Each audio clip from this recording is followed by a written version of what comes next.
Oke, saya dari kelompok pertama. Penelitian saya berjudul saluran irigasi sawah yang dikelola oleh petani pemakai air atau singkatan dari P3A. Lokasinya di Desa Rembercap, Kecamatan Gunung Selatan, dan Rejang-Lebong, Kabupaten Rejang-Lebong. Penelitian saya berjudul peranan lembaga PAUD dalam perubahan pola asuh di masyarakat Rejang-Lebong. Penelitiannya kami lakukan di PAUD Al-Fatih. Hai. Semangat sekali. Saya orang pertama. Ya, saya merupakan kelompok dari itu ya, penelitian sosiologi yang berjudul kontrol sosial dalam mengurangi dan atasi tindakan kriminalitas perilaku masyarakat di wilayah Kabupaten Rejang-Lebong. Kami ini kami lakukan di Polres dan Lapas. Nah, kan sudah kenal semua nih. Apakah ada kalian sering bertanya seputar tentang kelompok kita? Tidak. Ya, kita lanjut aja ya. Seperti yang kita ketahui, penelitian sosiologi kita ini dibina dan dipimpin oleh Ibu Citra Rapika MPD. Nah, dari materi tersebut, kenapa sih alasan kalian memilih judul tersebut untuk meneliti? Boleh. Jadi untuk penelitian sosiologi ini kan ditujukan sebagai penelitian sosial untuk diri saya kan. Nah, jadi dari buku Citra Rapika sendiri memberi kebebasan bagi kami, namun ibu juga mengarahkan masing-masing kelompok. Jadi kan kita dibagi menjadi 3. Terus masing-masing kelompok itu ditugaskan untuk mengajukan judul masing-masing. Jadi kami bebas dan dikasih subtema masing-masing. Kalau dari saya dikasih perubahan sosial. Jadi yang berkaitan dengan perubahan sosial. Nah, di bagian audiens ini ada Mutia, Alif, dan Gaber awalnya mengajukan judul seperti tentang modernisme, lalu nasionalisme, dan kemudian kami berubah ke perubahan pola asuh.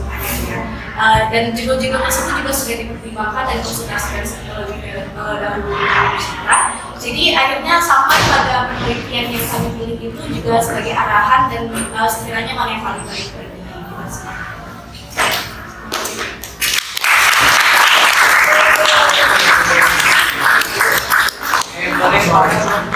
Silakan Pak Jenderal. Saya ada 3 judul yang tidak di-ACC oleh Bu Citra sendiri. Yang pertama itu judul tentang wanita sebagai karir dan sebagai ojek. Itu tidak di-ACC karena terlalu sensitif dengan pekerjaan dari karir wanita. Nah, yang kedua yaitu ada Melayu di tengah Tiongkok di tengah lautan Melayu, itu tidak di-ACC karena terlalu sensitif juga pembahasannya. Jadi kami digantikan dengan kearifan lokal, yaitu seperti saya sebutkan tadi, saluran irigasi sawah yang dikelola oleh petani pemakai air. Bisa dilihat ada Ando, Yosa, Nabila, dan Kezia yang merupakan dari kelompok pencari judul di kelompok saya. Silakan.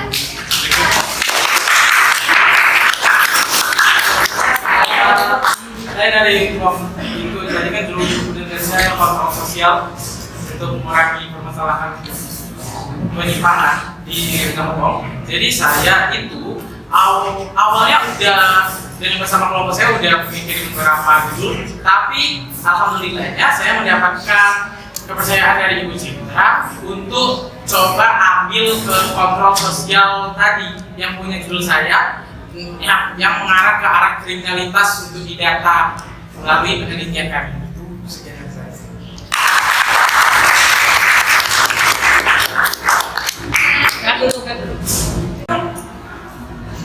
Nah, penelitian kalian kan pasti dibantu oleh anggota dari masing-masing kelompok. Bisa diceritain nggak sih detailnya gimana biar semua audiens tahu dan teman-teman juga tahu? Oke, dari kelompok saya dulu ya. Oke, di barisan pertama ada kelompok pencari judul, dan kelompok barisan kedua itu kelompok pencari tim wawancara. Nah, kalau dari kelompok saya sama, di barisan pertama ada tim pencari judul, kemudian ada juga tim dari belakang di belakang layar yaitu tim pemetik, lalu ada tim wawancara. Berikutnya saya dari kelompok saya itu di depan sana ada tim yang membuat pertanyaan untuk kami tanyakan kepada instansi yang terkait dengan kriminalitas, dan di belakangnya juga ada pelengkap wawancara kami itu juga sama kayak lain juga sih. Penelitian kalian ini berdasarkan pada apa sih yang ini, terus kayak bisa diceritain bagaimana cara wawancara kalian di sana, terus apa aja yang di sana ini? Mulai dari siapa dulu nih kira-kira? Farel dulu soalnya dia yang paling menarik. Silakan Farel. Kualitas ya. Jadi maksudnya kenapa saya milih kelompok saya sampai Iya. meneliti ini? Ceritakan detailnya gitu. Latar belakangnya gitu. Iya. Jadi kan latar belakangnya kita itu melihat penyimpangan sosial itu banyak sekali di lingkungan masyarakat dan itu menjadi suatu problem di lingkungan masyarakat. Jadi itu untuk mengatasi itu kita perlu kontrol sosial dari masyarakat. Nah, maka kontrol sosial itu bukan hanya masyarakat saja. Yang paling utama ya dari kelompok instansi pemerintah yang terkait dan mengatur kontrol sosial masyarakat yang maupun sampai ke lapas dan juga kepolisian. Nah, kebetulan ini kami fokusnya ke area kriminalitas, jadi kami kalau kriminalitas kan itu datanya kita ambil paling misalnya data itu kepada ya kepolisian karena mereka mengetahui hal-hal kriminalitas terutama dari Cirebon. Jadi kami meneliti kemarin ke Polres Cirebon langsung dapat langsung dari Polres ini di mana tentang dan kami juga disuruh diarahkan ke arah bidang-bidang terkaitnya untuk minta data statistiknya kayak gitu.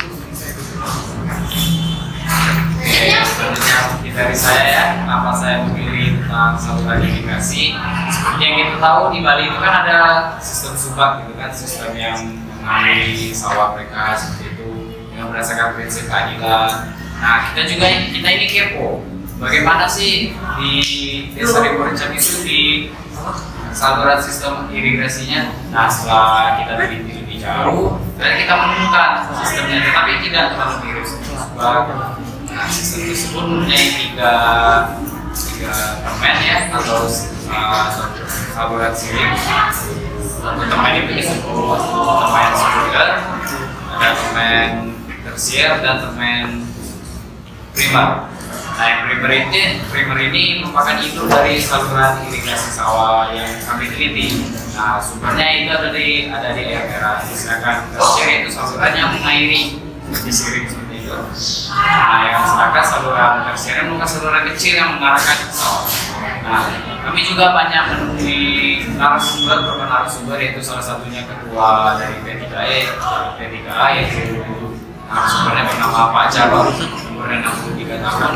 Dia sudah menjabat sekitar 5 tahun atau 5 tahun atau satu periode ya. Nah, di dalam ketika Pak Jarod menjabat, ternyata banyak dari petani-petani ini yang banyak komplain juga. Ada yang enggak, ada yang komplain juga. Nah, salah satunya itu petani Pak Usman ya. Pak Usman yang kalian teliti Pak. Ya, ya. Usman mengatakan bahwa Jarod itu tidak adil katanya.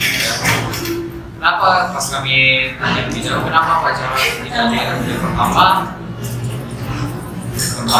kenapa Pak Jarod tidak adil yaitu dari pembagian debit air dari tahun ke tahun berkurang katanya.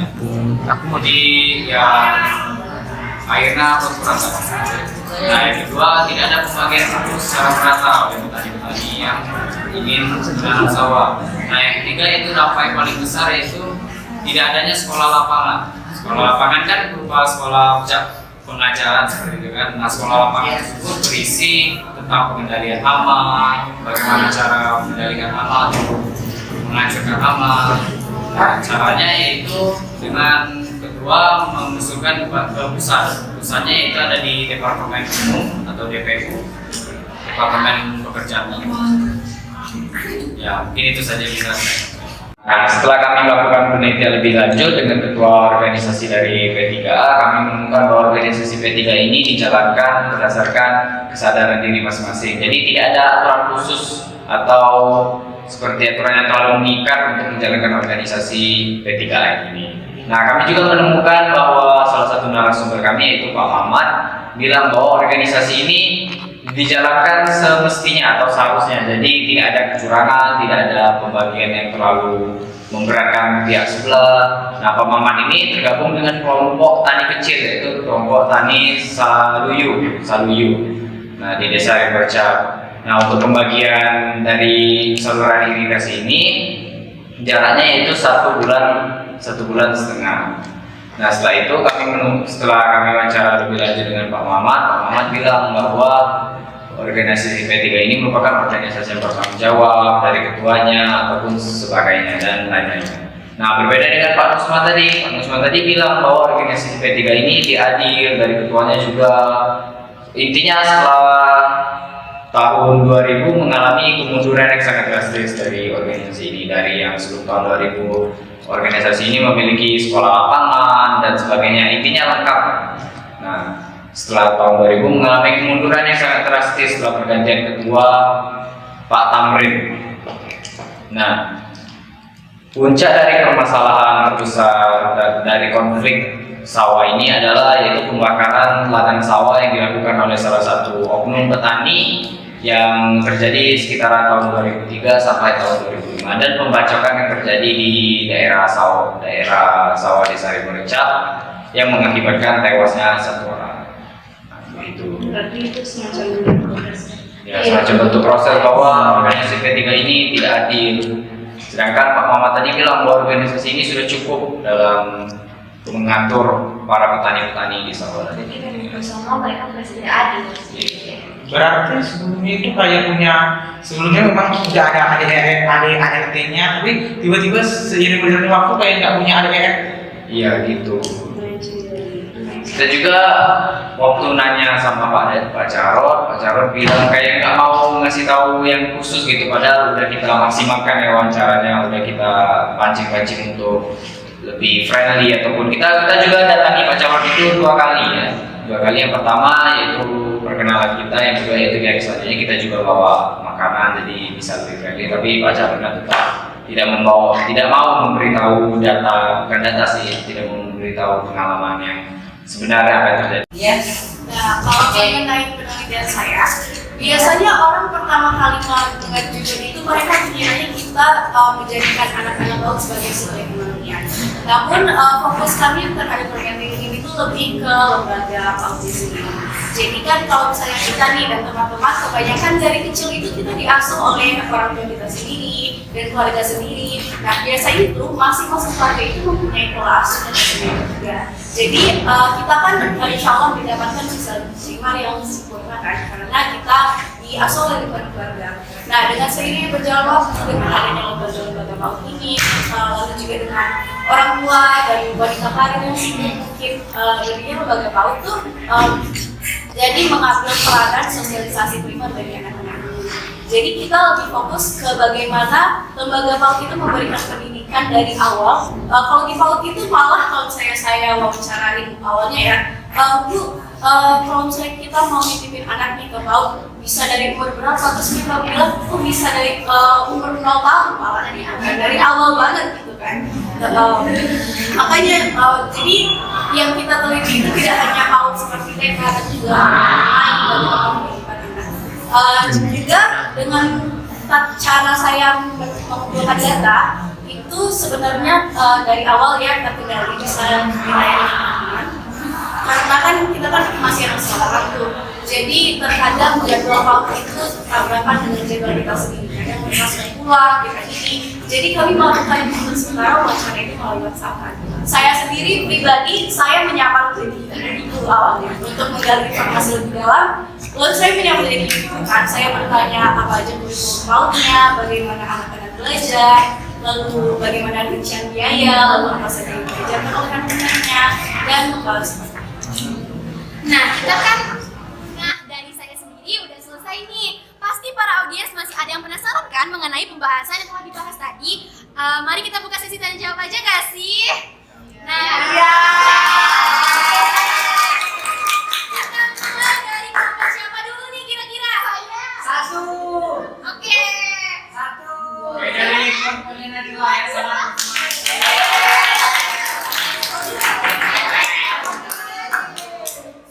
Yang dua.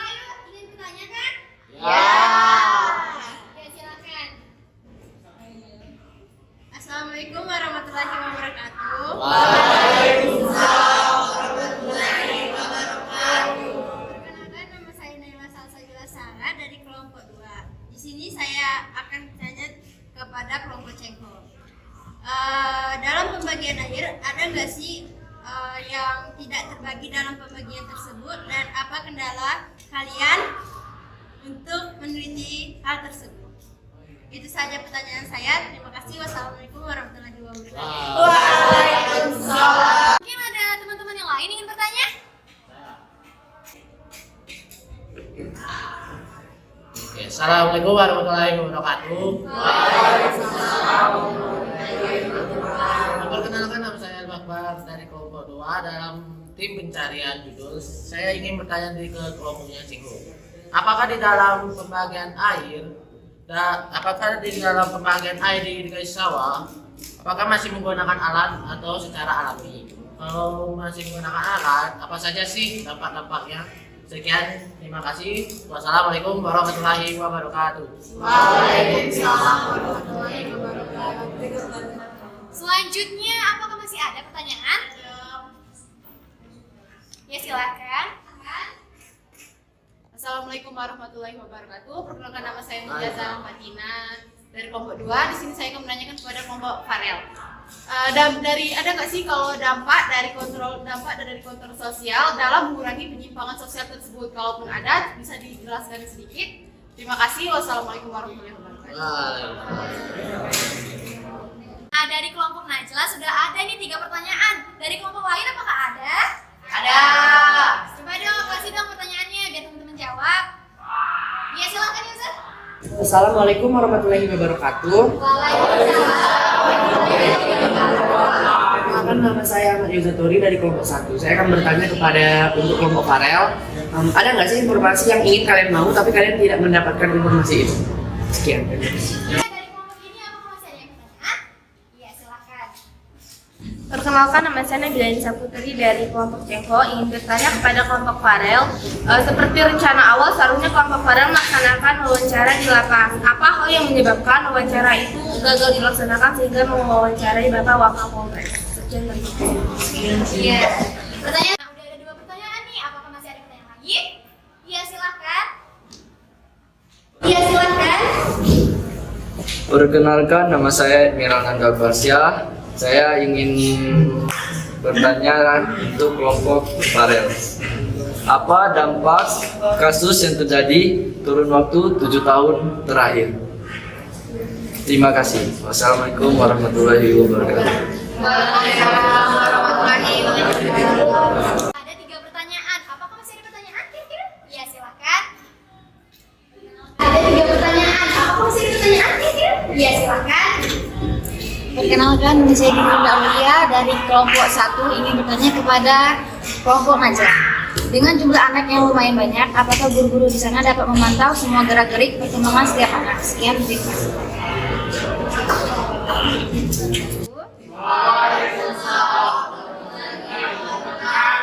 Perkenalkan, nama saya Laili Bada. Saya dari kelompok 3 dari kelompok Farel. Temanya kontrol sosial dalam mengurangi dan mengatasi tindakan kriminalitas perilaku masyarakat di wilayah Kabupaten Rejang.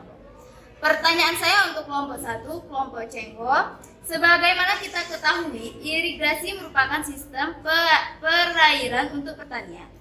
Di mana kita ketahui persawahan di daerah kita cukup luas dan harus dialiri semua air dengan cukup agar pertanian yang baik dan bagus hasilnya. Untuk itu, maka harus ada pembagian irigasi yang adil agar semua petani memiliki cukup air untuk sawah mereka. Dan kita ketahui sifat manusia sungguh beragam dan terkadang ada petani yang egois, yang kita tidak ingin membagi air irigasi yang berperilaku curang. Dan saya ingin bertanya, bagaimana bentuk kecurangan yang dilakukan oleh oknum pertanian tersebut dan bagaimana cara kelompok tersebut untuk mengatasi perilaku pertanian yang curang dan egois. Terima kasih. Wassalamualaikum warahmatullahi wabarakatuh. Nah, dari pertanyaan Kak Lili tadi, apakah masih ada pertanyaan nih dari meja sini? Silakan dong. Ya, silakan. Warahmatullahi wabarakatuh. Waalaikumsalam warahmatullahi wabarakatuh. Perkenalkan, saya dari kelompok 3 ingin bertanya kepada kelompok Najla. Apa saja sih macam-macam pola asuh di laut tersebut? Waalaikumsalam warahmatullahi wabarakatuh. Waalaikumsalam. Ada 2 pertanyaan nih teman-teman. Selanjutnya ada enggak? Silahkan. media sosial dari kelompok 3, izin bertanya. Secara personal, apakah ada yang bisa diambil dari masing-masing penelitian kalian? Sekian, terima kasih. Nah, dari kelompok 5 itu banyak banget kan pertanyaan. Nah, ketua kelompoknya coba dong jawab sedikit biar teman-teman juga mengerti dari pertanyaan-pertanyaan mereka. Oke, dari para audiens ini sudah selesai bertanya. Kira-kira para ketua kelompok bisa jawab nih pertanyaan dari mereka. Siapa yang mau mulai duluan saja? Kalian dulu ya. Jadi saya, insya Allah pertanyaan-pertanyaan yang dikemukakan oleh kelompok-kelompok mereka yang lain ini bisa membangun pengetahuan terhadap diri saya di kelompok saya, terutama untuk penelitian saya. Jadi saya itu banyak sekali menerima pertanyaan paling banyak ini ditujukan kepada saya itu ya dari kelompoknya apa sih itu. Memang saudara, memang excellent ya kelompok mereka memberikan pertanyaan kepada saya. Jadi saya akan berusaha menjawab satu persatu pertanyaan dari mereka. Jadi saya akan menjawab pertanyaan dari kelompok Pak Sengko tadi. Nah, yang pertama itu ditanyakan oleh saudara Yoza dari kelompoknya Sengko. Nah, Yoza tadi itu bertanya informasi apa yang Anda ingin dapatkan saat penelitian, tapi kalian nggak berhasil jawabkan itu. Jadi kami itu, jadi saya jelaskan, kami udah berapa kali itu wawancara langsung sama Pak Kapolres. Nanti dia ngarahin sama ke salah satu bidang instansi di tempat mereka. Jadi dia bilang ke Kasat Reskrim, saya udah minta, tapi mungkin karena banyaknya urusan mereka, lebih banyak urusan mereka, dan saya menganggap itu hal yang amat penting untuk kehidupan masyarakat. Ya silakan untuk dilakukan. Dari sana saya kurang mendapatkan yaitu data statistik tentang kriminalitas. Karena kami kan membahas terutama pokoknya kriminalitas. Nah, untuk mendapatkan kriminalitasnya ini kami belum mendapatkannya karena saya kita selalu stay positif thinking. Kalau memang hasilnya sudah sibuk atau hal yang lebih baik, lebih penting, bukan lebih nggak penting. Ada yang lebih penting dari untuk masyarakat. Nah, jadi itu kami nggak dapatkan statistik, dan satunya lagi kami nggak berhasil pergi ke lapas untuk mendapatkan informasi dari lapas. Itu sih yang bisa tadi. Nanti saya akan paparkan lagi di lapas lebih dalam di pertanyaan selanjutnya, karena ada pertanyaan selanjutnya yang mengatasnamakan untuk lapas. Nah, dua ada pertanyaan dari kelompoknya Ceko lagi, yaitu apa yang menyebabkan penelitian ke lapas kalian itu gagal? Nah, jadi kami itu udah 2 kali ingin pergi ke lapas untuk mendapatkan informasi. Nah, pertama itu sekolah udah itu salah satu guru kami udah mau nolongin, ya, guru sosiologi ini, tapi terkendala terhadap perizinan ke sekolah. Kami juga berpikir saat ini kan sudah pandemik ya, jadi untuk menjaga kesehatan kita juga di saat mewawancarai, lebih baik kita mengandalkan terlebih dahulu wawancara tersebut. Nah, akhirnya kami berpikir lagi untuk harus bisa bagaimana harus bisa mendapatkan kelapa. Kami mendapatkan ide akhirnya untuk beri kelapa, tapi gagal juga. Waktu itu udah sampai langsung, tapi karena kita terkendala sama perizinan lagi, karena kami juga nggak tahu bagaimana seluruh bagaimana cara itu masih melawas itu. Jadi perizinan untuk bikin lapas itu cukup sulit ya? Iya, cukup sulit. Apa harus ada dari pihak sekolah atau bagaimana? Ya, dia berkata kalau nggak langsung dari kalian buat perizinan untuk masuk ke sana, untuk ke kepala lapas, atau kita bisa minta izin ke sekolah. Karena kalau izin sekolah kelihatannya nggak disetujui. Kalau untuk yang itu untuk kami sendiri nggak tahu caranya, nggak tahu cara untuk masuk ke sana gimana, kurang. Ya, siswa sekolah kita kurang pengetahuan kesananya. Dan saya lihat juga waktu untuk ini udah terbatas, jadi saya lebih fokuskan ke saja informasi dan Polres saya. Malah dia nggak main-main nanti. Kalau misalnya Iya. Selanjutnya kan. Iya. Nah, kalau saya mau mengajukan dulu, sebenarnya ada pertanyaan dari kelompok Najla, tapi saya mau mengajukan dulu dari kelompok Ceko di sini. Jadi kalau selanjutnya kan ada pertanyaan dari anggota kelompok Ceko, Rado, dia bertanya dampak kasus terbesar apa yang ada dalam kurun waktu 7 tahun ke depan. Jadi kalau mau dilihat, menurut informasi yang saya terima dari wawancara yang saya lakukan, memang saya nggak pernah kata deskriptif, tapi saya benar-benar langsung dari wawancara yang dilakukan oleh saya dengan Pak Kapolres, dikatakan bahwa tidak ada kasus yang cukup mengerikan atau besar ya di sini. Kasusnya relatif seperti pembunuhan, ya, tidak ada kasus untuk narkoba, pencurian dan lain-lain. Nah, kalau keunikan di daerah sini ya, keunikannya ya, ini yang malah menjadi problem. Ketidakkejahatan lebih tinggi di daerah pedesaan dibandingkan kota. Ada suatu daerah kita tahu kalau kita mau ini ada 2 etnis besar, kerja sama enggak. Nah, saya nggak bekerja sih ya, ingat saya nggak bekerja. Jadi untuk di Sukul Mbak, ini informasi yang saya terima dari langsung dari Kapolres. Untuk kawasan Mbak itu lebih banyak kasus terjadinya lebih banyak di situ, banyak kasusnya dibandingkan ke kota yang mayoritasnya orang kerja. Dan itu menurut informasi dari Pak Kapolres itu unikannya aja sekedar informasi untuk keunikannya tentang kriminalitas di Jamong ya. Nah, selanjutnya pertanyaan terakhir dari kelompok Najla dari anggota kelompoknya Mutia. Ya. Jadi Mutia itu nanya dampak kontrol sosial itu apa sih untuk kehidupan kita, untuk dalam mengurangi penyimpanan. Jadi kata saya hal dampak dari kontrol sosial itu amat baik untuk melakukan pencegahan terhadap penyimpangan sosial. Jadi kontrol sosial kita lihat kontrol sosial ini harus dijalankan oleh semua masyarakat agar terbangun kontrol sosial baik untuk mencegah hal tersebut dan didukung oleh lembaga-lembaga dan instansi yang terkait seperti kepolisian dan lain-lainnya untuk menjaga keamanan dan lain-lain. Jadi itu amat penting. Saya tahu orang ini kan bermacam-macam sifatnya ya.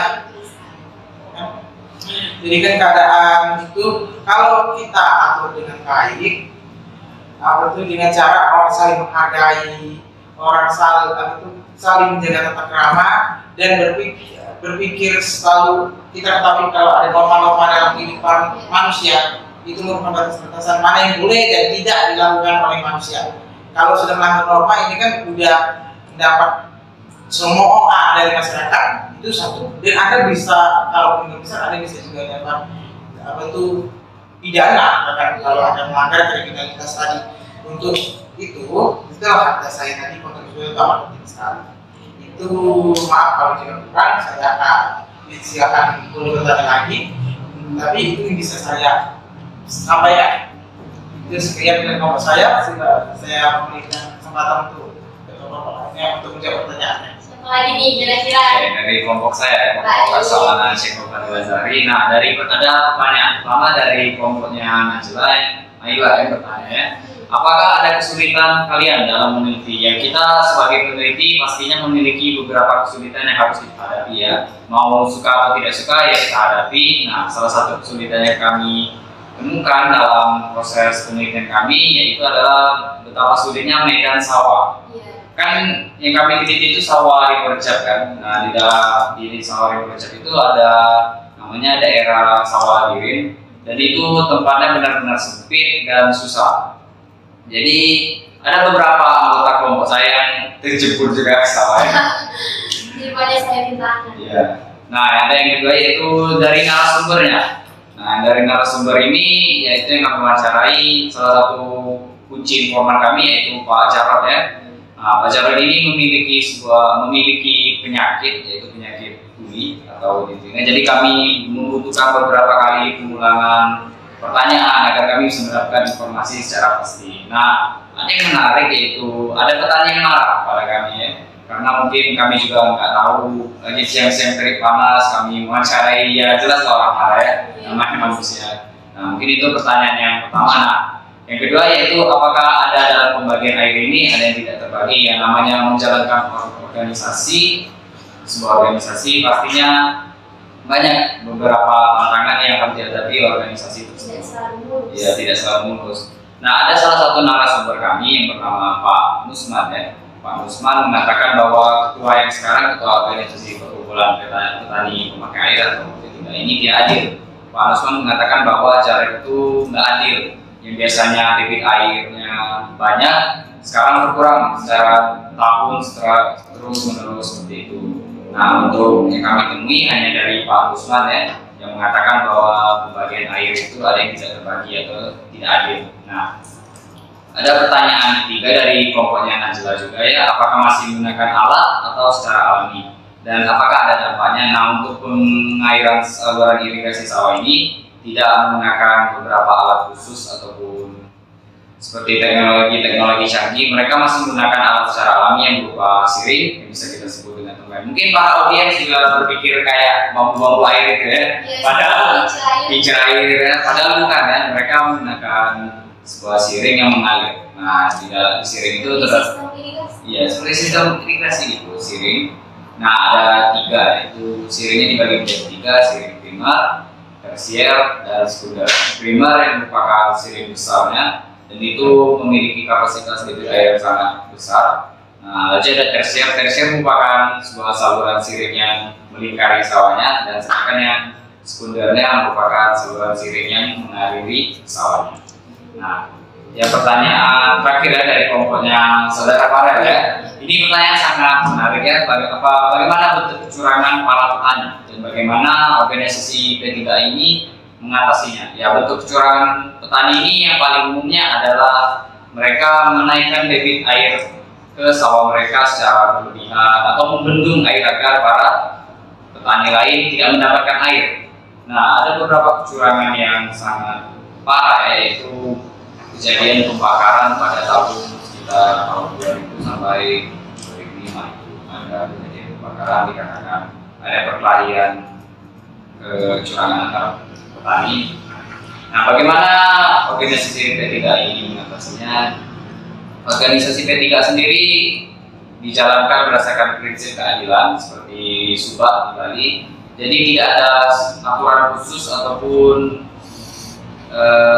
kegiatan yang dapat mengatasinya. Jadi petani merupakan petani yang adil dan memiliki kesadaran atas diri mereka masing-masing. Jadi para petani ini tidak kayak, oh saya berbuat curang, jadi saya seperti, jadi gitu mereka cara mengatasi dari kesadaran mereka. Nah, untuknya ya dari sejak tahun 2005 tidak ada lagi petani yang melakukan kecurangan. Padahal dalam peraturan organisasi P3 ada yang mengikat peraturan pengikatan untuk kecurangan itu cuma membayar denda 50.000. Sebenarnya kalau 50.000 sekarang itu merupakan uang yang kecil ya. Nah, mungkin bisa beli minyak 1 kilo sebenarnya, tidak sampai 82 kilo ya. Tapi petani dalam organisasi P3 tetap berjiwa adil dan adil. Nah, mungkin itu saja pertanyaan yang saya bisa jawab dari beberapa semoga bisa menambah wawasan para audiens. Jadi saya lagi ya. Ya, saya lagi. Akhirnya sampai lagi. Pertanyaannya sangat baik sekali seperti yang disampaikan oleh Saudara Farel dan Ceko. Jadi untuk pertanyaan dari kelompok Ceko sendiri ini, mereka bertanya apakah dengan jumlah anak sebanyak itu guru-guru bisa mengkontrol anak-anaknya. Jadi pada program PAUD sendiri mereka kan ada tempat pendidikan anak terus juga di PKN. Jadi untuk TK ini satu kelas itu dibagi dengan kuotanya masing-masing. Satu kelas itu ada 12 anak dengan 3 guru yang mendampingi. Lalu juga ada daycare-nya seperti tempat pendidikan anak dan lain-lain. Itu juga miss-nya itu bergantian untuk menjaga anaknya. Jadi setiap anak itu bisa diawasi dan terkontrol secara terpisah dan teratur. Lalu juga ada pertanyaan dari kelompok Farel yang menyatakan mempertanyakan tentang ragam-ragam pola asuh yang berada di PAUD. Jadi untuk program PAUD sendiri di TK itu, seperti yang saya sudah sampaikan kan, seperti TK pada umumnya mereka kalau misalnya untuk TK itu punya sistem kurikulum dari Kemendikbud sendiri, jadi mereka mengikuti sistem kurikulum tematik.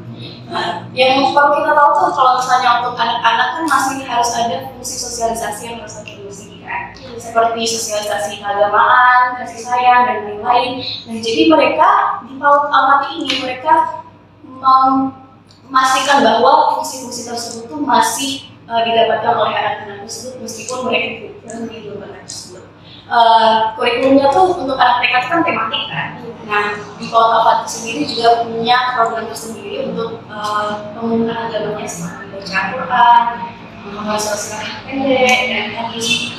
Nah pasti juga penasaran kan? Kalau saya sendiri juga kaget kalau misalnya ada anak yang sangat kecil sekali, mungkin dari umur 1 sampai berapa bulan gitu udah dititipin kan. Jadi apa yang mereka lakukan di sana kan? Jadi untuk kurikulumnya sendiri, pola asuhnya sendiri itu mereka diajarkan motorik sesuai dengan kebutuhan bayi itu masing-masing. Apakah mereka harus belajar merapat atau menggenggam atau bertepuk tangan dan lain-lain. Jadi Iya, teman-teman, penjelasan dari ketua kelompok tadi mungkin sangat membantu kita ya. Jadi untuk pembahasan kita hari ini sepertinya banyak sekali pelajaran yang bisa kita ambil dan juga banyak banget pembahasan yang mungkin bakal berguna untuk kedepannya nanti.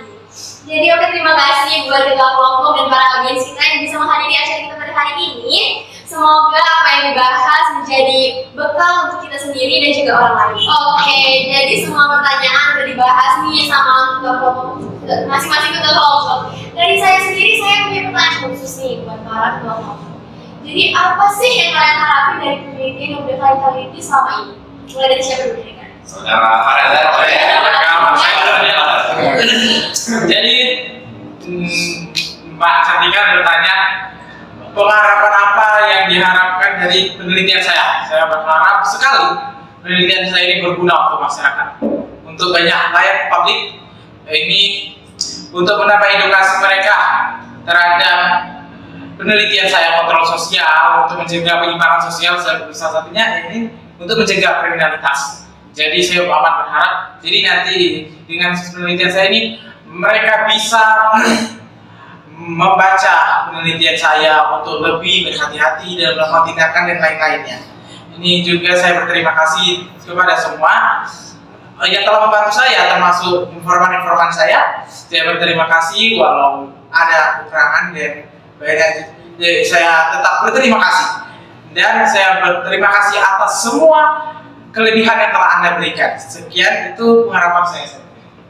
Kalau bagi saya ya, fungsi penelitian sosiologi itu sendiri kan ada fungsi bagi edukasi dan pengetahuan bagi masyarakat.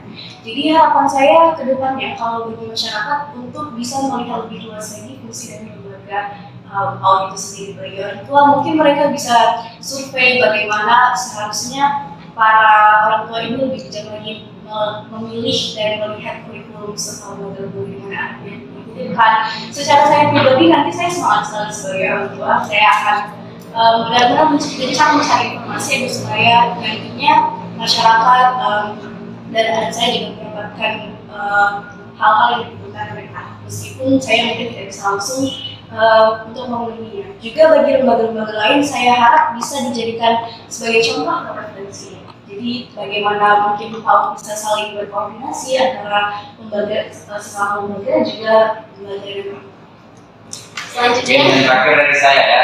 Nah, sesuai kata Saudari Nasila tadi ya, fungsi penelitian itu ada fungsi edukasi dan fungsi untuk masyarakat ya. Nah, untuk fungsi edukasinya saya sangat mengharapkan bahwa kita ataupun para siswa pembaca agar mengetahui nilai kearifan lokal yang ada di Rencana Bogor ini, khususnya di daerah Desa Remuncak di Kecamatan Curug Selatan.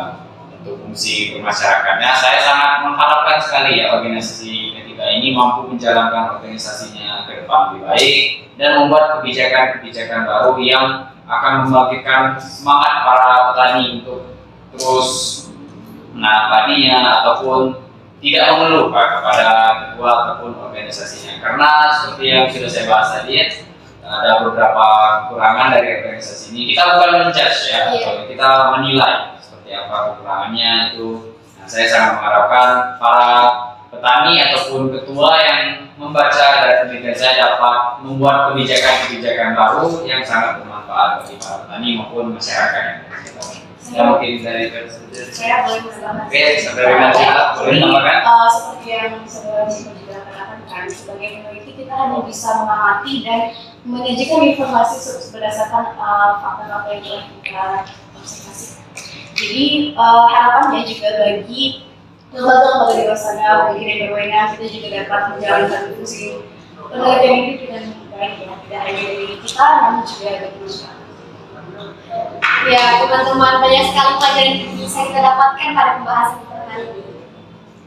Semoga penelitian ini ke depannya bisa menjadikan pengalaman dan pengetahuan bagi diri kita dan juga orang lain. Oke, terima kasih ya buat Terima kasih. terima kasih buat para ketua kelompok dan juga audiens yang udah mau menghadiri acara kita pada hari ini. Semoga semuanya menjadi bekal ya bagi kita ke depannya nanti. Saya Setia Primarani, pamit undur diri dari pembahasan hari ini. Assalamualaikum warahmatullahi wabarakatuh. Selamat menjalani.